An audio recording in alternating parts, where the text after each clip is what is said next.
Olá, como você está? Que bom que você chegou aqui. Espero que esteja tudo bem com você e com a sua família e que o Senhor alcance você e todo o seu lar. Aqui nós lemos uma porção da Bíblia todos os dias e em um ano teremos lido a Bíblia toda. Hoje é dia 24 de maio de 2022, estamos numa terça-feira. E a nossa porção de hoje começa com o Salmo 119, a partir do 17. É um salmo que fala sobre a excelência da palavra de Deus. E diz assim: Em tua misericórdia, acolhe teu servo, para que eu viva e obedeça a tua palavra. Abre meus olhos para que veja as maravilhas que resultam da tua lei. Sou um peregrino sobre a terra, não ocultes de mim os teus mandamentos. Minha alma se consome, desejando as tuas ordenanças para cada instante. Ameaçaste os soberbos, os malditos, que de teus mandamentos se desviam. Livra-me da afronta e do desprezo, pois obedeço às tuas orientações. Mesmo que os príncipes se assentem para conspirar contra mim, ainda assim o teu servo refletirá sobre os teus decretos. Tuas ordenanças fazem as minhas delícias, são as minhas conselheiras. Minha alma está abatida até o pó, reanima-me, Senhor, segundo a tua palavra. A ti relatei todas as minhas atitudes e tu me respondeste. Ensina-me teus decretos, faze-me discernir o caminho de teus mandamentos e meditarei em tuas maravilhas. Minha alma se consome na tristeza, reergue-me segundo a tua palavra. Afasta-me do caminho enganoso e favorece-me com a tua lei. Escolhi o caminho da felicidade, coloquei diante de mim as tuas decisões. Mantenho-me apegado às tuas ordenanças, Senhor, não me deixes passar vergonha. Corro pelo caminho dos teus mandamentos, pois me alargas o coração. Irmãos, a gente vê que o segredo da pessoa que tem uma vida bem resolvida, a pessoa que é feliz, segundo a Bíblia, é exatamente andar de acordo com as ordenanças de Deus que estão justamente na palavra de Deus. Vamos para Provérbios? Hoje, Provérbios 15, 31 e 32. Quem acolhe bem a repreensão construtiva terá sempre lugar entre os sábios. Então, não é toda repreensão que é construtiva. Nós temos que ter discernimento e só o Senhor pode nos dar para nos mostrar se a repreensão que estamos recebendo é para a vida ou é para a morte. Quem recusa a disciplina despreza sua própria pessoa, mas quem compreende a repreensão adquire ainda mais entendimento. Esse discernimento é o que nós temos que buscar, orando a Deus e pedindo: Senhor, nos dá discernimento para entendermos o que sobrevém, o que se achega a nós, para entendermos se é para o bem, se é para o mal, se é para a vida, se é para a morte. Não importa que tenha aparência de coisa boa ou tenha aparência de coisa ruim, não importa a aparência. Nós temos que ter discernimento para saber se é o que Deus tem para nós, treinamento para nós, ou se nós devemos rejeitar. Agora nós vamos para 2 Samuel e hoje vamos ler do capítulo 4 até o 6. Isbosete é assassinado. Primeiro vamos nos lembrar quem é Isbosete. Isbosete é o filho de Saul, que aos 40 anos foi colocado no trono por Abner, chefe do exército de Saul, com a morte de Saul. Só que agora quem morreu foi Abner, assassinado por Joabe, como vingança por Abner ter matado o seu irmão Asael. Capítulo 4. Assim que Isbosete, filho de Saul, ficou sabendo que Abner havia sido assassinado na cidade de Hebrom, seus braços decaíram, abateu-lhe todo o ânimo e todo Israel se apavorou. Isbosete, filho de Saul, contava com 2 chefes de guerrilha.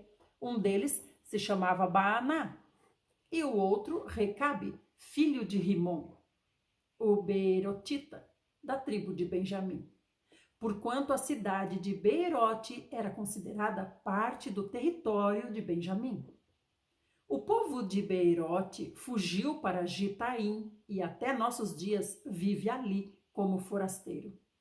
Jonatas, filho de Saul, tinha um filho aleijado dos pés. Esse menino tinha 5 anos de idade quando se ouviu a notícia de Jezreel de que Saul e Jonatas haviam tombado em combate. Sua ama o apanhou e fugiu. Todavia, na pressa, ela o deixou cair e ele ficou manco. Seu nome era Mefibosete. Por que tá essa correria, né, irmãos? Essa correria tá porque Davi vem aí, e esse povo aqui é o povo que servia a Isbosete, né? Um rei que agora está sem força militar nenhuma, uma vez que o seu exército foi dissipado, não dissipado, mas o seu exército foi dispersado com a morte do comandante Abner. Os filhos de Rimom, de Beerote, Recabe e Baaná estavam a caminho e chegaram à propriedade de Isbosete na hora mais quente do dia, na hora do costumeiro descanso do meio-dia. Os 2 entraram na residência como se fossem buscar trigo, mas feriram Isbosete de morte, transpassando-lhe o estômago, e em seguida fugiram. Eles haviam entrado na casa quando Isbosete estava deitado na cama no seu quarto de dormir. Depois de o transpassarem e o matarem, deceparam-lhe a cabeça. E levando a cabeça, viajaram durante toda a noite pelo vale do rio Jordão, à rota de Arabá. Assim que chegaram a Hebrom, mostraram a cabeça de Isbosete a Davi e declararam perante o rei Davi: aqui tens a cabeça de Isbosete, filho de Saul, teu inimigo, que queria tirar-te a vida. O Senhor entregou hoje ao Senhor, meu rei, a vingança sobre o crime de Saul e sua descendência.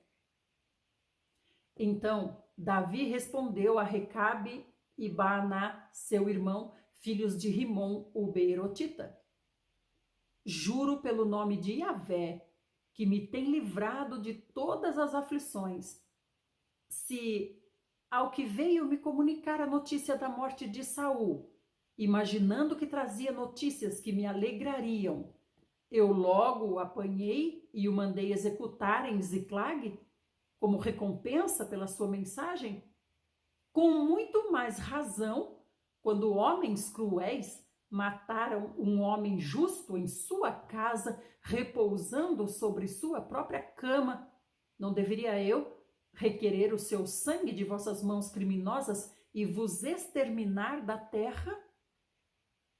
Então Davi ordenou aos seus filhos mais novos que os matassem. Cortaram-lhes as mãos e os pés e os penduraram perto do açude de Hebrom. Tomaram, entretanto, a cabeça de Isbosete e a sepultaram no túmulo de Abner, em Hebrom. Isbosete, no fim, foi sepultado junto com Abner, o chefe do exército, né? E os 2 estavam brigados quando Abner morreu. Capítulo 5, Davi é aclamado rei de Israel. Então, todas as tribos de Israel foram até Davi em Hebrom e declararam: vê, nós somos dos teus ossos e da tua carne, teus parentes de sangue. Já antes, quando Saul reinava sobre nós, eras tu que saías e entravas com Israel no comando das tropas, e Yahvé te prometeu: és tu que apacentarás o meu povo Israel, e és tu quem governarás os habitantes de Israel. Todos os líderes de Israel foram ao encontro do rei Davi em Hebrom. O rei Davi celebrou um pacto com eles em Hebrom diante do Senhor, e eles ungiram Davi, rei de todo Israel. Então a gente vê que o próprio povo, pessoas do próprio povo, ungiu Davi como rei, né, nessa cerimônia da unção, porque não havia sacerdote nesse tempo. Depois de Samuel, não teve outro sacerdote. Tinha Davi 30 anos quando começou a reinar, e reinou durante 40 anos. Em Hebrom, ele reinou 7 anos e 6 meses sobre Judá. Em Jerusalém, reinou 33 anos sobre todo o Israel e sobre Judá. O rei Davi e as suas tropas partiram para Jerusalém a fim de expulsar os jebuseus que habitavam naquela terra, os quais advertiram a Davi: não conseguirás entrar nesta cidade, até mesmo os cegos e os aleijados são capazes de te impedir, Davi. Querendo dizer que Davi jamais conseguiria vencer aquela cidade inexpugnável. Contudo, Davi conquistou a fortaleza de Sião, e esta passou a ser a cidade de Davi. Naquele dia, Davi declarou ao seu exército: quem desejar vencer os jebuseus terá que utilizar a passagem de água para chegar àqueles cegos e aleijados inimigos de Davi. E por esse motivo que costuma-se dizer alegoricamente: os cegos e os aleijados não têm o direito de adentrarem a casa de Deus. Assim, Davi se estabeleceu na fortaleza e lhe denominou Cidade de Davi. Com o passar do tempo, Davi foi construindo moradias e defesas em redor, desde o Milo, o aterro, que ficava do lado leste da cidade, até o palácio. E Davi ia ficando cada vez mais forte, porque Yahvé, o Deus Todo-Poderoso, estava com ele. Então, Hirão, rei de Tiro, enviou mensageiros a Davi, e madeira e cedro, e carpinteiros e pedreiros, que edificaram uma casa para Davi.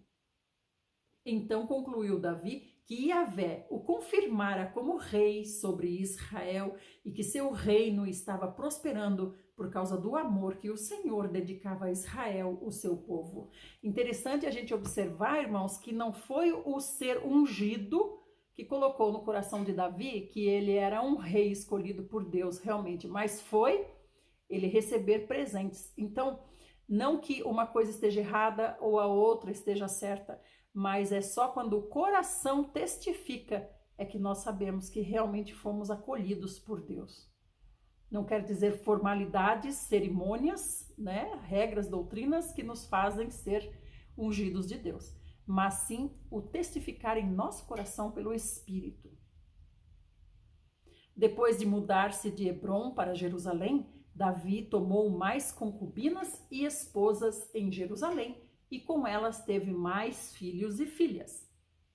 Os filhos de Davi que nasceram em Jerusalém foram Samua, Sobade, Natã, Salomão, Ibar, Elisua, Nefeg, Jafia, Elisama, Eliadá e Elifelete. Quando os filisteus souberam que Davi havia sido ungido rei sobre Israel, subiram todos em busca de Davi. Assim que tomou conhecimento destas notícias, Davi desceu à fortaleza. Os filisteus chegaram e se espalharam pelo vale de Refaim. Então Davi consultou o Senhor. Devo atacar os filisteus? Indagou ele. Tu os entregarás nas minhas mãos? E Yahvé respondeu a Davi: ataca, certamente entregarei os filisteus nas tuas mãos. Em seguida, Davi se dirigiu à cidade de Baal-Perazim e ali os venceu e declarou: assim como as águas avassaladoras de uma enchente abrem o seu caminho, pelas minhas mãos, Yahvé derrubou as fortalezas dos meus inimigos e os destruiu diante dos meus olhos. Então o lugar daquela batalha passou a ser chamado de Baal-Perazim, o Senhor que rompe os obstáculos. Como os filisteus haviam abandonado os seus ídolos ali, Davi e seus soldados os apanharam. Os filisteus subiram novamente e se espalharam pelo vale de Refaim.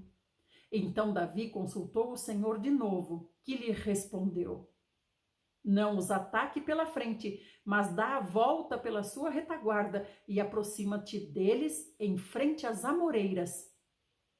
Quando ouvires um ruído de passos por sobre as amoreiras, sai rapidamente, pois será esse o sinal de que Yahvé saiu à frente para ferir o exército filisteu. Que experiência maravilhosa! O Senhor disse para Davi: vai ter um monte de amoreiras. Amoreiras são árvores que nós sabemos que podem se tornar árvores grandes. Então o Senhor disse: quando você ouvir passos, como há passos amassando as amoreiras, ou melhor, vamos ler de novo. Não os ataque pela frente, mas dá a volta pela sua retaguarda e aproxima-te deles em frente às amoreiras. Quando ouvires um ruído de passos por sobre as amoreiras, sair rapidamente. Então é o ruído, não é o amassar efetivamente, mas foi uma grande experiência de Davi com o Senhor. Irmãos, como é interessante a gente prestar atenção no que está escrito, né? Aqui diz: Davi, quando você ouvir passos como que por sobre as amoreiras, sair, porque é o momento, eu estou indo à sua frente. Então a gente ouve em pregações dizerem: o Senhor foi amassando as amoreiras, pisando em cima das amoreiras para Davi seguir. Não é verdade, né? Aqui nós estamos na King James, versão atualizada. Na King James atualizada. Então aqui diz: quando ouvires um ruído de passos por sobre as amoreiras, sai rapidamente, pois será esse o sinal de que Yahvé saiu à sua frente para ferir o exército filisteu. Então o Senhor não amassou amoreira nenhuma. Eu ficava imaginando mesmo, por que o Senhor ia pisar nas árvores, né? Amassando as árvores? Não, era o ruído como se isso estivesse acontecendo. Aí Davi saberia para seguir. Continuando, Davi fez como o Senhor lhe havia ordenado e derrotou os filisteus por todo o caminho, desde Geba até chegar a Gezer. Capítulo 6, nós vamos ler hoje também, é o capítulo 6. Sim, Davi leva a arca para Jerusalém. Mais uma vez, Davi reuniu os melhores soldados de Israel, num total de 30.000 homens. Conduziu-os até a cidade de Baalá, em Judá, com o objetivo de pegar a arca da aliança, sobre a qual se invoca o nome de Deus, Yahvé, Senhor dos exércitos, que se assenta no seu trono entre os querubins. Colocaram a arca de Deus em um carro de bois, construído especialmente para essa missão, e a tiraram da residência de Abinadab, que ficava sobre a colina. Uzá e Aiô, filhos de Abinadab, conduziram o carro novo. E eles partiram, dirigindo o carro com a arca de Deus, desde a casa de Abinadab, que estava sobre a colina. Aiô caminhava diante da arca. Davi e toda a casa de Israel se alegravam perante o Senhor com todo o tipo de instrumentos feitos de pinho, como também harpas, saltérios, tamborins, pandeiros e símbolos. Quando chegaram à eira, no campo de descascar cereais, que pertencia a Anacom, os bois tropeçaram. Então Uzá estendeu a mão e segurou a arca da aliança. Imediatamente a ira do Senhor se acendeu contra Uzá e Deus o feriu por seu erro. E Uzá morreu ali mesmo, junto à arca de Deus. Davi irritou-se porque o Senhor irrompera em ira contra Uzá. Por isso, aquele lugar passou a se chamar Castigo de Uzá, até o dia de hoje. Nesse dia, Davi teve grande medo de Yahvé e questionou: como poderá vir a arca de Yahvé para ficar em minha casa? Por esse motivo, ele desistiu de levar a arca do Senhor direto para a cidade de Davi. Em vez disso, levou a arca para a casa de Obed-edom de Gate. A arca do Senhor permaneceu na casa dele por 3 meses, e o Senhor o abençoou grandemente, bem como toda a sua família. Irmãos, por que será que Uzá morreu? Aqui na própria nota de rodapé da Bíblia King James tem uma explicação, dizendo que Uzá desobedeceu às ordens do Senhor quanto ao manuseio da arca do Senhor. O manuseio da arca do Senhor deveria ser feito da seguinte forma: com as varas passadas nas argolas e os homens poderem levar a arca, conduzir a arca, ou mover a arca através das varas passadas nas argolas. E Uzá colocou a mão diretamente na arca. Então, como o Senhor estava trazendo uma nova era, um novo começo, agora com Davi rei, então o Senhor quis deixar claro que quem dá as regras é Ele, o Senhor. Então informaram ao rei Davi: o Senhor tem abençoado grandemente a família de Obed-edom e tudo o que ele possui por causa da arca de Deus. Então Davi promoveu grande festa, foi até a casa de Obed-edom e ordenou que transportassem a arca de Deus para a cidade de Davi. Assim que os carregadores da arca de Yahvé deram os primeiros 6 passos, ele já havia sacrificado um boi e um novilho gordo ao Senhor. Davi, vestindo o efode, o colete sacerdotal de linho, seguiu dançando com todas as suas forças na presença do Senhor. Assim, Davi e todo o povo de Israel subiam, trazendo a arca do Senhor, com brados de alegria e ao som jubiloso das trombetas. Entretanto, aconteceu que, entrando a arca do Senhor na cidade de Davi, a filha de Saul, Mical, contemplava tudo de uma janela. Mical é quem, irmãos? Mical é a primeira esposa de Davi, a filha mais nova de Saul. E ao observar o rei Davi dançando e celebrando diante do Senhor, Mical sentiu por Davi um profundo desprezo. Eles trouxeram a arca do Senhor e a depositaram na tenda de Davi, na tenda que Davi lhe havia preparado. E Davi ofereceu a Yahvé holocaustos, que são os sacrifícios queimados, e ofertas de paz e comunhão. Então, o próprio Davi fez a vez do sacerdote, né? E ele conhecia, ele sabia todas essas cerimônias. Assim que Davi terminou de oferecer os holocaustos e sacrifícios de paz e comunhão, abençoou o povo em o nome de Yahvé, Senhor dos exércitos. Tá vendo? Então Davi também abençoou o povo, porque ali era Davi sacerdote, assim como Deus nos quer sacerdotes e reis. Em seguida, Davi distribuiu a todo o povo e à multidão toda que se reunia em Israel, homens e mulheres, a cada pessoa um pedaço de pão, naco de carne, um pouco de vinho e um bolo de uvas passas.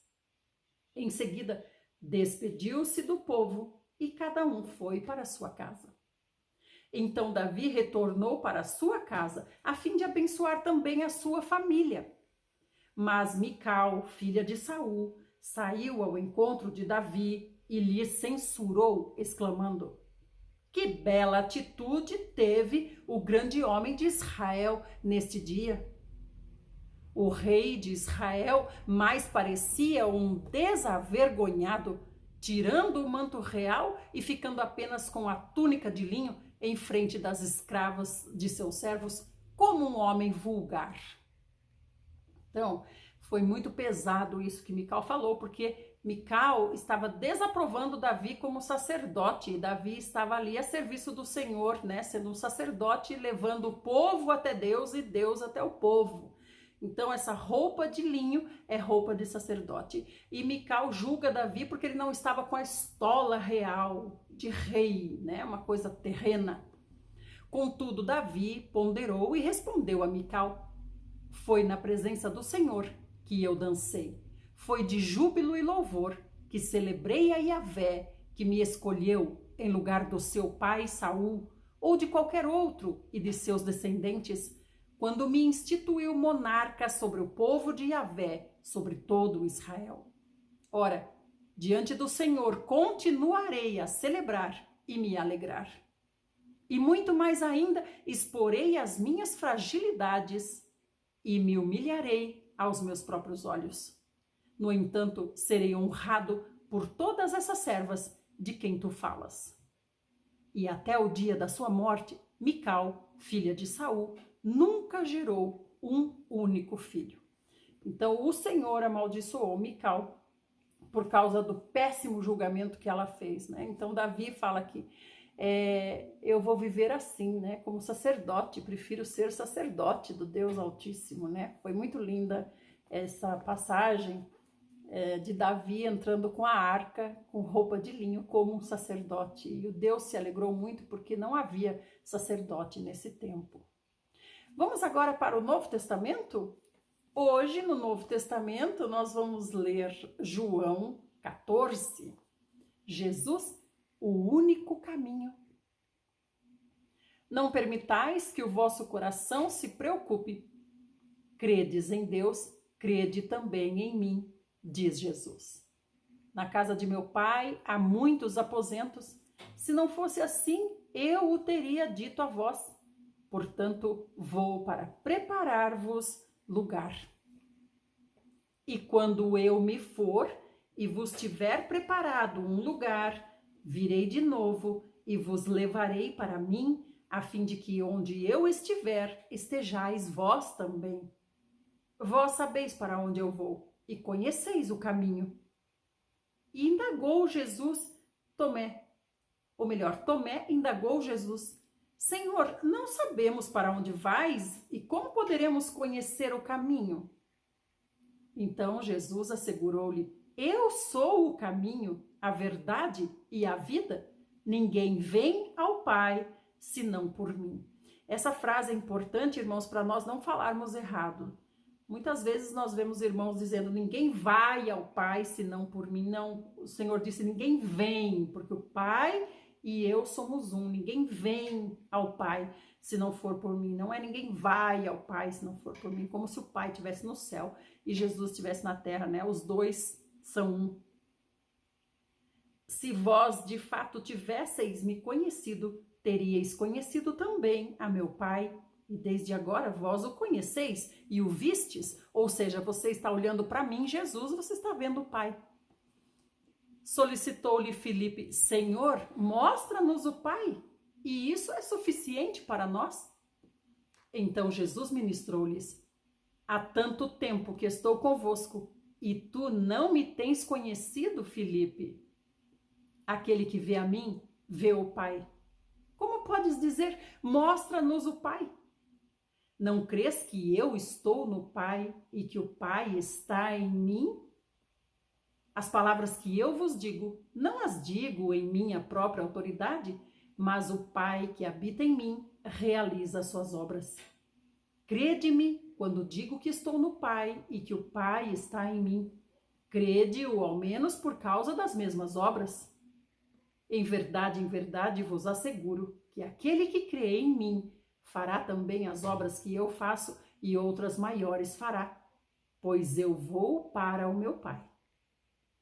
E assim seja o que for que vós pedirdes em meu nome, isso eu farei, a fim de que o Pai seja glorificado no Filho. Se vos pedirdes algo em meu nome, eu o farei. Se vós me amais, obedecereis aos meus mandamentos. Então, aqui ficou uma coisa mística, né, irmãos? Algumas pessoas pensam que é só pedir no nome de Jesus que vai acontecer. Eu vou pedir tal coisa no nome de Jesus e vai acontecer, porque a palavra diz que se pedir no nome de Jesus vai acontecer. No entanto, esse pedirdes em meu nome quer dizer pedirdes em função do que eu quero que seja feito, né? Eu não posso representar uma pessoa e fazer algo que essa pessoa não quer que seja feito. Então, eu não serei destituída dessa representação.